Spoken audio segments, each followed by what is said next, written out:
আসসালামু আলাইকুম গাইস। আশা করি আল্লাহর রহমতে আপনারা সবাই ভালো আছেন।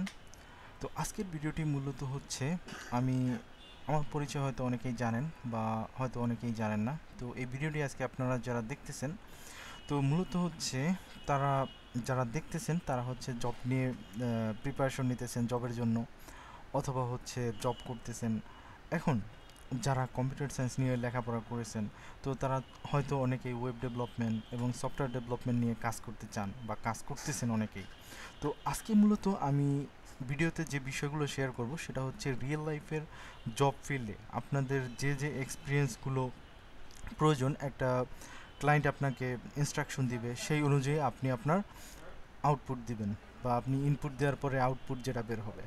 তো মোট কথা হচ্ছে কি, ক্লায়েন্ট আপনাকে একটা ইনস্ট্রাকশন দিবে, সেই ইনস্ট্রাকশনটা আপনাকে বুঝতে হবে, বোঝার পরে দেন সেই অনুযায়ী আপনাকে একটা ওয়েবসাইট তৈরি করতে হবে বা একটা সফটওয়্যার তৈরি করতে হবে। তো আমি মূলত ওয়েবসাইট নিয়ে কাজ করি, তো সেক্ষেত্রে আমি ওয়েব ডেভেলপমেন্ট নিয়ে আপনাদের শেয়ার করতেছি। তো এখন বিষয়টা হচ্ছে, এখানে আপনারা স্ক্রিনে যে দেখতে পারতেছেন এগুলো হচ্ছে আমি আমার মানে রিসেন্ট অনেকগুলো প্রজেক্ট আছে। দেখেন এখানে আমি গ্রুপ করে রেখেছি। তো এখানে দেখেন এই যে গ্রুপগুলো দেখতে পারতেছেন সবগুলো কিন্তু আমার প্রজেক্ট, তো এগুলো কিন্তু আমি করেছি। তো এখন এগুলো করতে গিয়ে আমার কিন্তু একটা অভিজ্ঞতা হয়েছে। সাপোজ ধরেন আমি ফার্স্ট অফ অল সর্বপ্রথম যে প্রজেক্টগুলো শুরু করেছিলাম, তো দেখা যায় যে ক্লায়েন্টের ইনস্ট্রাকশন ভালো করে বুঝি নাই বা তার রিকোয়ারমেন্ট না বোঝার কারণে কিন্তু আমি কমপ্লিটলি একটা প্রজেক্ট কমপ্লিট করতে পারি নাই। তো সেক্ষেত্রে ক্লায়েন্ট আমাকে বলছে I am not satisfied with your work.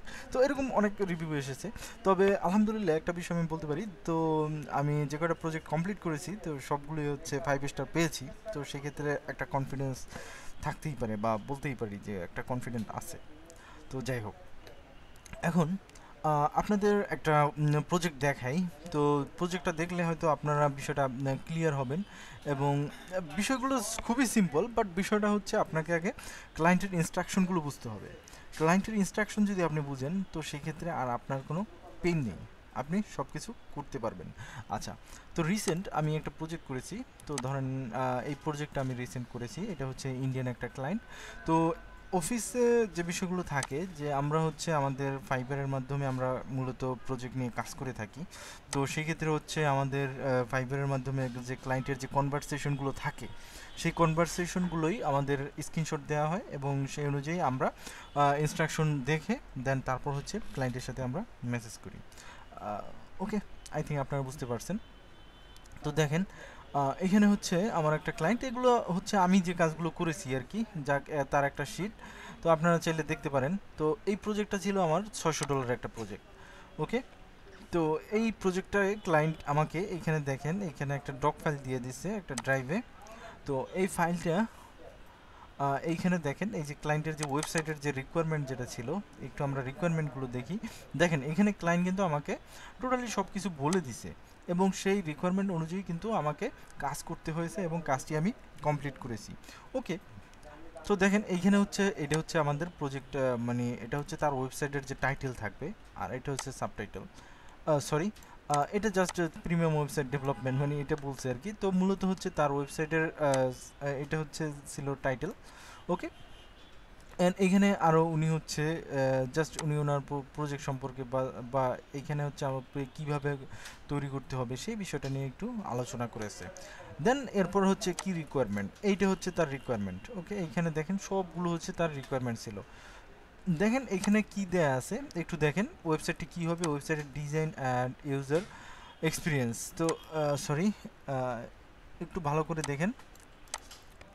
সারাদিন কাজ করছি তো, তো দেখা যায় যে আসলে চোখে ভালো করে দেখি না। এখন রাত্র 9টা বাজে, তাও অফিসে এখনও। যাই হোক, তো দেখেন আশা করি আপনারা এটা দেখতে পারতেছেন। তো দেখেন এখানে কি বলছে, ওয়েবসাইটের প্রথম হচ্ছে ওয়েবসাইটের ডিজাইন অ্যান্ড ইউজার এক্সপিরিয়েন্স। তো এখানে হচ্ছে যে বিষয়টা লিখছে premium elegant and responsive design and aligned the Viber brand and the theme and logo to be shared. Okay, সে আমাকে সব কিছু দিয়ে দিছে। অ্যান্ড তারপরে দেখেন এখানে navigation, fast loading page, optimise and major device, সব ডিভাইসে তার ওয়েবসাইটটা মানে রেসপন্সিভ হবে সে বিষয়গুলো নিয়েই বলে দিছে। দেন হোম পেজে কী কী থাকবে, এখানে feature, categories, trending products and and promotions, okay, এগুলো থাকবে।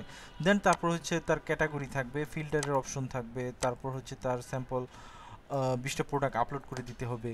দেন এখানে দেখেন এগুলো কিন্তু খুবই ইজি, বাট আপনারা দেখেন এখানে ক্লায়েন্ট কিন্তু আমাকে সব বলেই দিছে, তো এখানে তো আর না বুঝার বা এখানে আর কিছুই নেই। তো এভরিথিং দেখেন এখানে একটু দেখাই, এখানে দেখেন সে প্রোডাক্টের কথা বলছে, ক্যাটাগরি, তার এখানে ফিল্টারে কি থাকবে, কালার থাকবে, ম্যাটেরিয়াল থাকবে, দেন অ্যাভেলেবিলিটি অ্যান্ড এভরিথিং সব কিছুই থাকবে।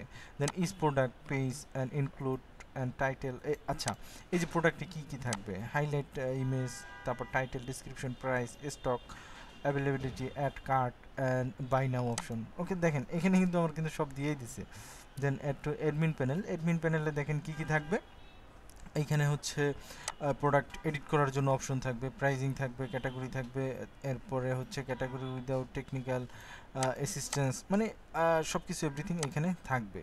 দেন তারপর হচ্ছে দেখেন ইনভেন্টরি অ্যান্ড অর্ডার ম্যানেজমেন্ট, এখানে কি থাকবে, real time inventory tracking option and the for low quality and dashboard থাকবে মনিটর করার জন্য, অর্ডার সেলস অ্যান্ড স্টক করার জন্য, অ্যান্ড তারপর অপশন এক্সপোর্টের জন্য, রিপোর্ট এক্সপোর্টের জন্য এই ফাইল দিয়ে যাতে সে রিপোর্ট এক্সপোর্ট করতে পারে আর কি, এই বিষয়টাই। দেন তারপর হচ্ছে পেমেন্ট গেটওয়ে এইগুলো থাকবে। দেন তারপরে এখানে দেখেন ডেবিট ক্রেডিট কার্ড অ্যান্ড এগুলো আর কি থাকবে। ওকে, অ্যান্ড অথেন্টিকেশন দেখেন এখানে user registration, log in, Google, Facebook, email, password এগুলো দিয়ে সে লগ ইন রেজিস্ট্রেশন করতে পারবে। দেন ইউজার ড্যাশবোর্ডে কী কী থাকবে, হিস্ট্রি থাকবে অ্যান্ড এভরিথিং সব কিছু মোটামুটি এখানে বইলাই দিছে। দেখেন এরপর হচ্ছে কমিউনিকেশন করার জন্য এখানে হচ্ছে কমিউনিকেশন সাপোর্ট একটা কি বলে এটারে, সোশ্যাল আইকন লাগবে আর কি, এইটাই আর কি, লাইভ চ্যাটের জন্য, রিয়েল টাইম অ্যাসিস্ট্যান্স। আচ্ছা, দেন অ্যাডমিন ফিচার, এই যে দেখেন এখানে হচ্ছে আরও এই যে এইগুলো হচ্ছে প্রোডাক্ট অ্যান্ড এখানে এখন এই দেখেন এখানে বলে দিছে যে ডেলিভারিয়েবল, মানে এটা হচ্ছে আমরা কি কখন ডেলিভারি দিতে পারবো। And fully functional responsive e commerce website হতে হবে, অ্যাডমিন ড্যাশবোর্ড থাকতে হবে, পেমেন্ট গেটওয়ে ইন্টিগ্রেশন করতে হবে, WhatsApp and social media integration করতে হবে, ইনভেন্টরি অর্ডার ম্যানেজমেন্ট ঠিক করতে হবে, দেন এসইও অ্যানালাইসিস সেট আপ করতে হবে, দেন 20টা প্রোডাক্ট আপলোড করতে হবে। এইগুলো যখন আমরা করব দেন তখন হচ্ছে আমরা ডেলিভারি করতে পারবো। ওকে, তো এরপরে দেখেন এইখানে হচ্ছে আরও কয়েকটা বিষয় এখানে কিন্তু বলে দিছে, অ্যান্ড টাইমলাইন রেকর্ডের বিষয়টা বলে দিছে, ইয়া হোস্টিং ডোমেনের বিষয়টা আলোচনা করছে। দেন তারপর হচ্ছে এডিশনাল ইনফরমেশন অ্যান্ড হাবিজাবি এরকম আরও এই বিষয়গুলো কিন্তু দেখেন এখানে কিন্তু ক্লায়েন্ট কিন্তু আমাকে সব রিকোয়ারমেন্ট দিয়ে দিয়েছে। এখন যদি আমি দেখেন এইখানে এটা ইজি একটা রিকোয়ারমেন্ট ছিল যার কারণে আমি আপনাদের দেখাইছি। তো এছাড়াও দেখা যায় যে ক্লায়েন্ট শুধু আপনাকে একটা নাম বলবে, তো সেই নামটা দেখেই আপনাকে একটা ওয়েবসাইট তৈরি করে দিতে হবে, এরকম কিন্তু হয় অনেক সময়। তো যাই হোক, ওই বিষয়ে না গেলাম, তো সিম্পল একটা রিকোয়ারমেন্ট ছিল সেটাই আমি আপনাদের দেখাইলাম। তো এখন দেখেন এইখানে হচ্ছে এইখানে দেখেন আমাদের কিছু কনভারসেশন আছে, তো এইখানে ফাইল আছে, এটা হচ্ছে আমাদের ইনবক্স পেজ। এখানে দেখেন এই বিষয়টা আপনাদের ক্লিয়ার করি, যার কারণ হচ্ছে আপনারা যারা জব ফিল্ডের জন্য জব খুঁজতেছেন বা জব ফিল্ডে আপনাদের এটা রিয়েল লাইফে অবশ্যই কাজে লাগবে, তো এই জন্যই আর কি এটা দেওয়া। তো দেখেন এইখানে একটু ভালো করে দেখেন, একটু বড় করে দিই, ওকে জাস্ট এ মোমেন্ট।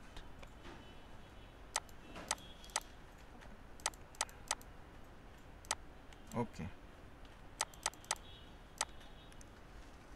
দেখেন এখানে কিন্তু আমাকে প্রথমে সে একটা মানে এই হচ্ছে সে প্রথমে আমাকে অফার করছে, দেখেন জাস্ট এই লেখাগুলো একটু মানে একটু দেখাইতেছে না যে এই বিষয়গুলো লাগবে। দেন তারপর হচ্ছে আমরা তাকে একটা মেসেজ করি, মেসেজ করার পরে সে তারপরে হচ্ছে পরবর্তীতে সে তার ডিটেলগুলো আমাকে প্রোভাইড করে। দেন এরপর হচ্ছে আমরা তাকে আবার একটা মেসেজ করি, মেসেজের পর আমরা যে বিষয়গুলো থাকবে সেই বিষয়গুলোই আমরা কিন্তু এখানে তাকে টোটালি ক্লিয়ারভাবে মেসেজ করি, যার কারণে সে কিন্তু বিষয়টা বুঝতে পারে এবং দেখেন সে সব কিছু বিষয়টা কিন্তু আমাকে বলে দিছে। তো আই থিঙ্ক দেখেন এখানে একটা বিষয় হচ্ছে কনভারসেশন যখন করবেন তখন হচ্ছে ক্লায়েন্ট যখন আপনাকে সর্বপ্রথম মেসেজ করবে, তো মেসেজের বিষয়টা হচ্ছে আপনাকে আগে ক্লায়েন্টকে একটা ব্রিফলি যদি আলোচনা করতে পারেন যে আমার মনে হচ্ছে তুমি এই বিষয়গুলো চাচ্ছ, তো এইটা যদি আমরা ক্লায়েন্টকে বলতে পারি। দেখেন এখানে একটু মেসেজটা দেখেন, ক্লায়েন্ট কিন্তু এখানে জাস্ট একটা মেসেজ করছে, বাট এখানে কিন্তু আমরা তাকে সুন্দর করে একটা ব্রিফলি একটা আলোচনা করেছি। তো এই আলোচনা করার কারণে ক্লায়েন্ট কিন্তু স্যাটিসফাইড যে আসলে আমি যে বিজনেস নিশটা নিয়ে আলোচনা করতে চাইতেছি সে বুঝতে পারছে। তো আরেকটা বিষয় হচ্ছে আপনারা এইটা মাথায় রাখবেন যে যখনই কোনো কাজ করবেন অবশ্যই যদি প্রথমে না জানেন তো সেক্ষেত্রে হচ্ছে আপনারা প্রথমে মিটিং করতে পারেন বা তো আমি তো এই বিষয়টা নিয়ে ক্লিয়ার না, তো তুমি একটু আমাকে ক্লিয়ার করো। এটা যদি দেখেন যে প্রজেক্ট পাওয়ার পরে বা একদিনে আমরা বলি বা ওই দিনই আমরা যদি তার সাথে কনভারসেশন করি তো সেক্ষেত্রে কিন্তু জিনিসটা ক্লিয়ার থাকে। যদি একদিন দুদিন লেট করে ফেলি তখন সে কিন্তু হাইপের থাকে যে তুমি কি করছো, তো একদিন দুই দিন কি করছো তাহলে যে এখন তুমি ক্লিয়ার হতে আসো। এই বিষয়টা নিয়ে কিন্তু খুবই প্যারা খাইছি আমি, এটা বলতে পারি। যাই হোক, তো এখন এই তো এই হচ্ছে তা এরপরে হচ্ছে দামাদামি নিয়ে একটু দস্তাদস্তি করা হয়েছে, দেন তারপরে সে রাজি হয়েছে। দেন এরপর আমাদের কিছু স্যাম্পল দিলাম যে কি কি কাজ করছি, ইয়া। দেন এই দেখেন তারপর হচ্ছে যে মোটামুটি সে 600-তে রাজি হয়ে গেছে। দেন তারপর হচ্ছে আমরা অর্ডারটা নিয়ে নিয়েছি। ওকে, এই হচ্ছে বিষয়। আর অনেক কথা বলে ফেললাম তো কি কীরকম লাগলো আপনাদের অবশ্যই আপনারা আমাকে শেয়ার করবেন, ভালো লাগলে অবশ্যই জানাবেন। আসসালামু আলাইকুম।